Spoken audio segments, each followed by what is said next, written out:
Welcome to Conversations on the Coast, the Bay Area's premier author interview program. And today we have a very full studio. We have an author, of course, and she's brought along a friend, two friends actually, and an important addition. And we'll get to the important addition in a minute. The name of our author today is the wonderful Jennifer Arnold. Her book is called Through a Dog's Eyes, with a reading line that I think is important. Understanding our dogs by understanding how they see the world.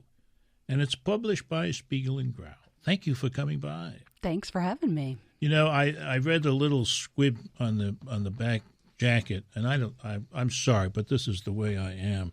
It ends with the animals around your house. I mean, you have Bob the cat, 8 horses, and a number of other animals. What the heck are the other animals? Don't you have enough with the horses and the dogs and everything? Rabbit, a couple of goats, 2 donkeys. It's a farm. But Bob the cat is the only animal who got his name specifically mentioned. Right. Because I feel very sorry for any cat that has to live on the property where, 120 dogs are in training. Now and then. Yeah. Good Lord, that poor baby. I don't know. Now, you're involved with developing, I guess is the word, something called service dogs. And in fact, you brought a service dog with you. I did. Whose name is Butch Cassidy.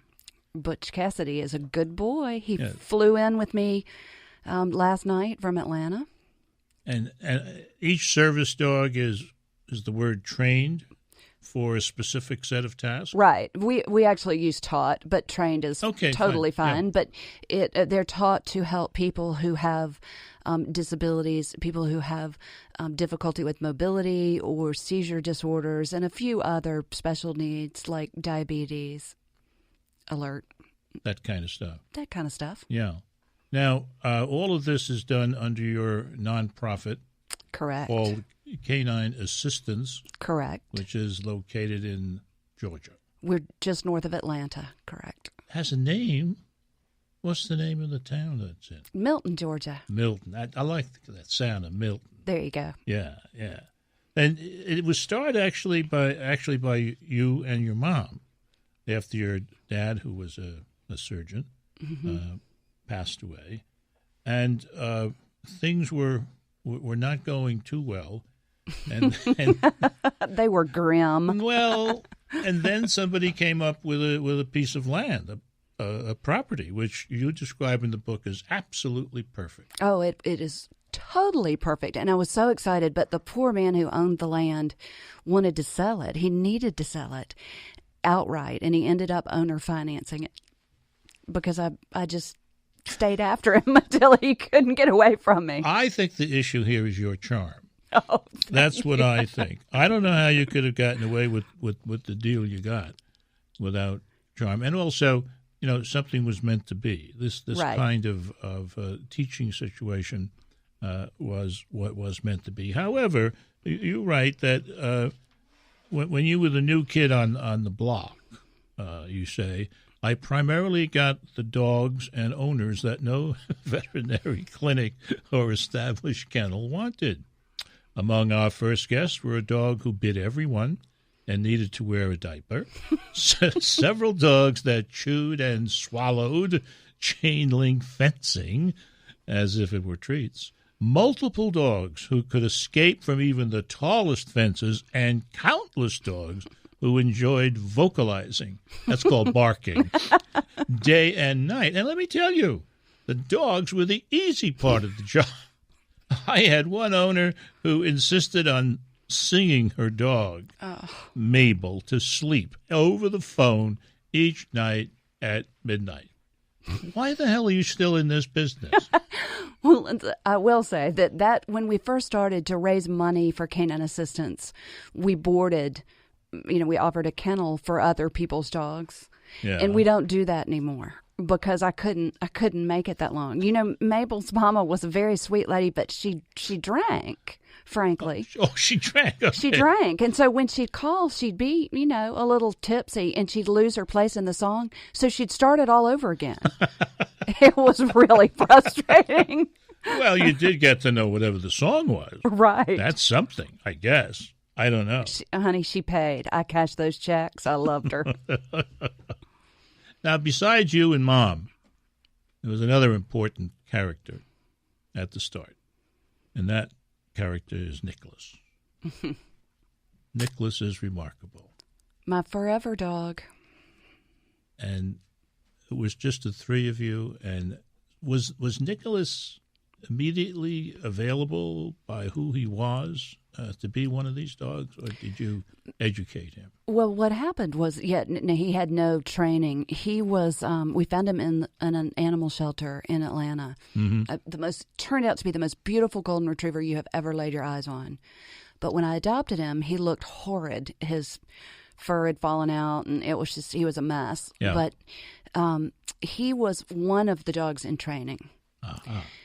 But he had a few little quirks of personality that made him unsuitable to be an assistance dog. So he became our spokes dog. Good. All right. Through a Dog's Eyes has many amazing stories. None more so, in my opinion, than the one about Noah's Ark and dogs' wet noses. What was that you say? Stay tuned. You're listening to Conversations on the Coast with Jim Foster. Now you can find this program on iTunes, SoundCloud, and all your favorite digital outlets. Follow the show on Twitter at JimFosterCoc and email jimfostercoc@gmail.com. Jennifer Arnold has been good enough to stop by today and talk to us about her book, Through a Dog's Eyes, Understanding Our Dogs by Understanding How They See the World. And it's published by Spiegel and Grau, and a very hot author right now. Ooh, thank you, sir. Yeah, Sarah Gruen. She is very hot. Yeah. She says, through vivid, memorable, moving stories, Jennifer Arnold provides a scientific argument for what dog lovers everywhere already know. Dogs love, dogs trust, dogs sense, dogs feel, and they deserve to be treated accordingly. This book's message is simply the truth. Wow. You know, I didn't have to pay her that much for that. It was she's just a couple sweet. of dinners. Oh, well. I haven't met her, but she is hot and deservedly so. Yeah. Now, I want to get to that Noah's Ark thing, but first, among the many stories that you tell in this wonderful book, there's one involving your Dr. Nick, as he comes to be called, and an 8-year-old boy dying in a hospital in Phoenix. Tell us about that. Well, my Nicholas, it took on the persona of a physician, a canine physician, and would wear a scrub top and carry my daddy's old black bag into pediatric hospitals, the stethoscope around his neck, and beautiful golden, just looked so cute when he'd go in the hospitals. But one day we got a call from a hospital in Phoenix where a little boy was on life support, and he was going to be removed from life support. The family had made the decision. They really wanted the child's own dog to be in the room because the child loved his dog more than anything. That was not possible because the hospital had a no pets policy. But because Dr. Nick was an assistance dog, he would be allowed in the hospital. Yeah, he would have the same privileges as a seeing eye dog. Correct. Yeah. So we flew to Phoenix, and in one of the most emotional events of my life, Nicholas climbed up in the bed with the little boy and snuggled under his arm, and they removed the child from life support, and he died fairly quickly. And it was unbelievably emotional. And as the mother of this little boy ran out of the room, Nick went after her, and the picture in my mind that I will have forever was this big dog jumping into this woman who's sobbing. Her back is against the wall in the hall, and she's sliding down the wall, and Nick is jumping into her arms, and she's holding him and sobbing up against him. And I mean, I was a basket case, as was everybody on the floor at the time. And so was Nick in a way. But I thought he was okay. He was handling it so well that I thought, wow, he's doing fine. We got on the elevator. As I started to get myself back together, Nick fell on the floor. And I thought he had a stroke. He just lost it, basically. He's collapsed on the floor of the elevator. I had to have somebody carry him to the car for me. The next day or so, you went to see a vet. Oh, that afternoon, yeah. That afternoon about the situation. And the concluding sentence about that visit, the veterinarian went on to say that I should be careful about putting him in such emotion-laden situations in the future, since he seemed to feel things so deeply. At least, she said, ever the scientist, his behavior indicated as much. Never giving in, as it were, to what right in front of their eyes. You know, this is what happened. This was what the dog did. This is what the people did. Right. I think we'd be better now. Yeah, maybe he does have an emotional response. Are you kidding? He's had a breakdown. Well, I know what we should do with those kind of people. Put them on Noah's Ark. Put them on Noah's Ark. Tell us that story. That'll teach them something. Yeah. Well, it's sort of an old story about how dogs got their wet noses, and it was basically that these two dogs recognized a leak on Noah's Ark, and in order to save everyone aboard the Ark, plugged the leak with their nose, and that God, being so grateful at the extraordinary selflessness of these creatures, has given them wet noses to remind us of their heroicism. And has given us a breed which we can describe as a nose with a dog attached. Oh, that's exactly right. Yeah, that's the bloodhound. So, myth and reality come together. That happens all the time, it seems to me. But now there's also an issue in here that you get into, the issue of dogs and cognition. And again, most people, I would say, probably doubt that or say you're nuts, for even talking about it. But again, Nick is involved in what I put in my notes as a kind of proof of cognition. Something about you're watching Nick push a footstool over so he could climb up to reach a toy on a high shelf. Some dogs understand the notion of means to an end, you think? Absolutely. And I think the good news for me is that I'm sort of not the lone voice in the wilderness anymore. There are researchers, ethologists that specialize in dogs who are saying absolutely, dogs have the ability to think. Clearly they do. Yeah, and in this case, you actually set up an experiment where he was forced to show that he recognized the concept of means to an end. Yeah, to play that means to an end game. Right, and that's very sophisticated when you think about it. I mean, that's a fairly sophisticated cognitive process. Yeah, that is interesting. I know a lot of so-called humans who couldn't figure that out. Don't do that too well.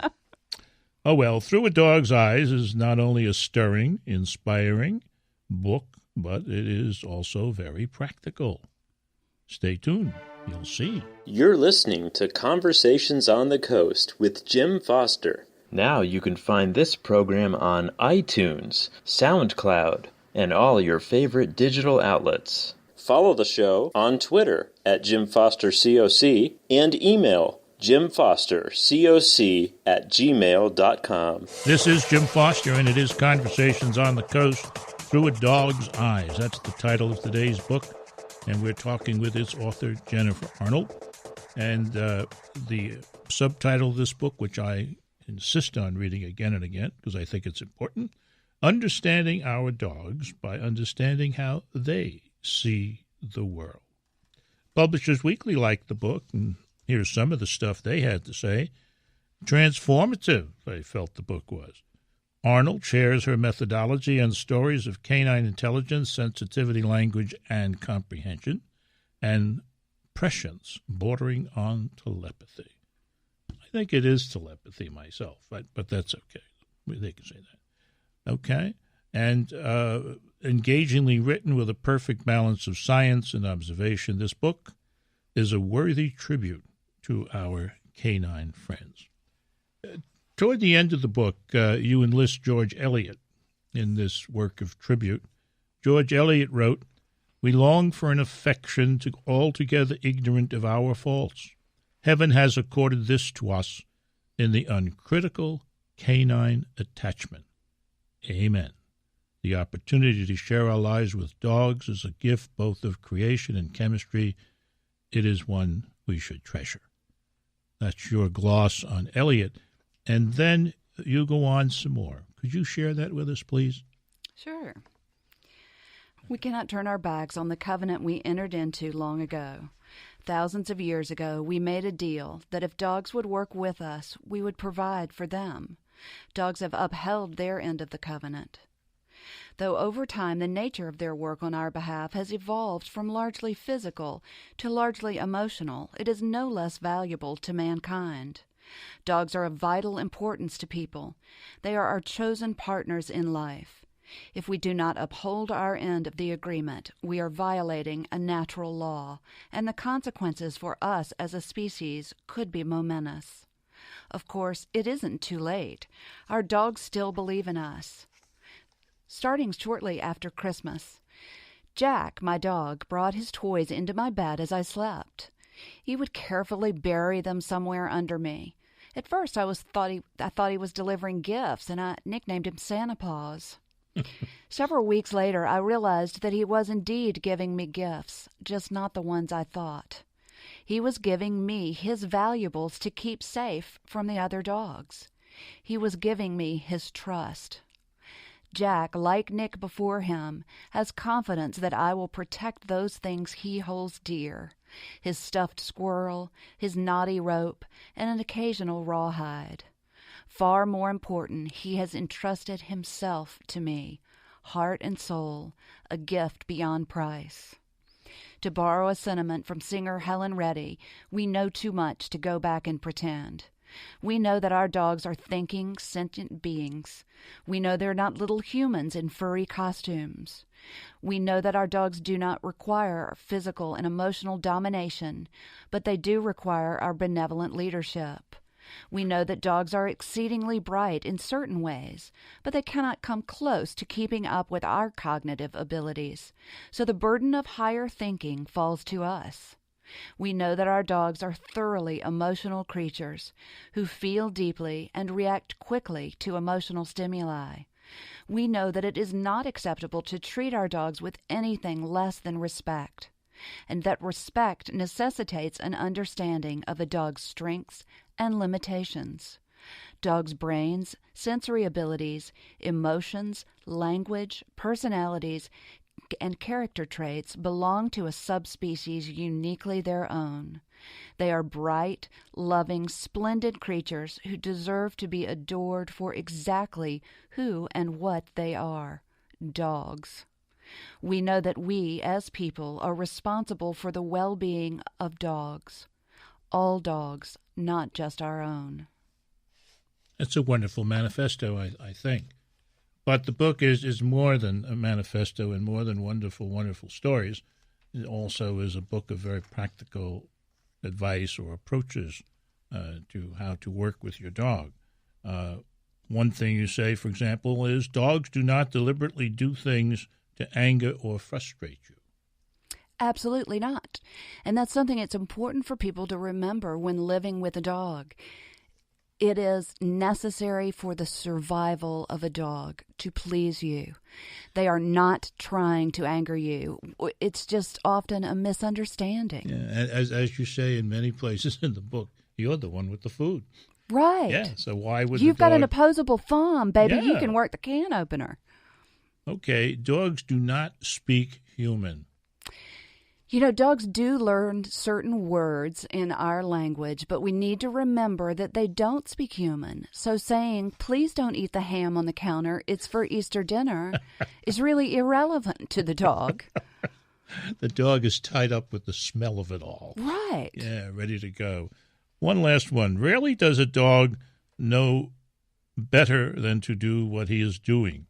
When you think he knows better, then I'd ask you to stop and evaluate. I see that. I hear that a lot. Uh-huh. You know better. Now, you know better than to pull on that leash, and I want so badly to run over and say, no, he doesn't. You know, they understand differently than we do as humans. Well, this is a book that if you have a dog, you just have to have it. You just got to run out and buy it, at least one copy. And if you don't have a dog, but you love dogs, as I do, it's a wonderful, wonderful way to find out what's going on between us and the dog, or between the dog and us. It is called Through a Dog's Eyes. The author is Jennifer Arnold. This has been Conversations on the Coast, and I'm Jim Foster. Now you can find this program on iTunes, SoundCloud, and all your favorite digital outlets. Follow the show on Twitter at Jim Foster COC and email jimfostercoc@gmail.com.